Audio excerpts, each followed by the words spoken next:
This week we're breaking down the message, I Quit Just Watching. And all week long we're going to be talking about how we as individuals should start engaging within the act of serving.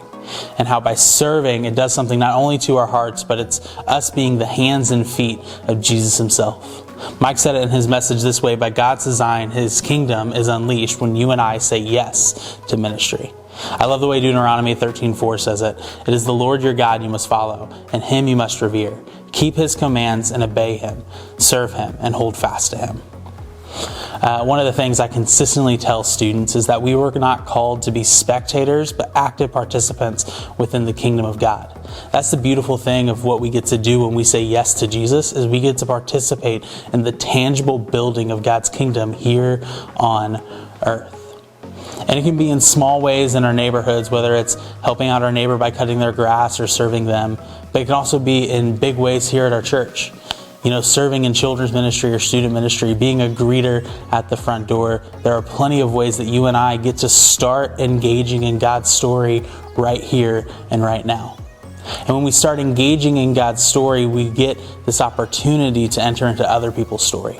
People who don't yet know who Jesus is. And we get the opportunity to impact their lives for the kingdom. I love watching our small group leaders in student ministry do this. They say yes to ministry every Sunday night when they enter into a student's story. And they sit down and they have a conversation with them. And by entering into that student's story, they may change their circumstances right here and right now, but they also may impact their eternity as well.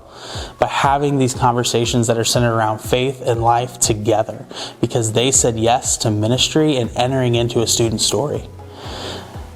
You have that same opportunity to be an active participant in God's kingdom and unleash his kingdom here on earth and build it if you just say yes. And so each day I'm going to ask you to do something. Today I'm going to ask you to just start thinking about the idea of saying yes and praying about what you're going to say yes to serving to. Maybe it's serving in children's ministry or student ministry. Maybe it's serving at our church as a greeter at the front door.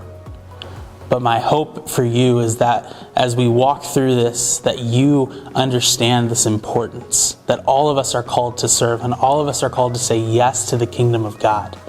So what will you say yes to?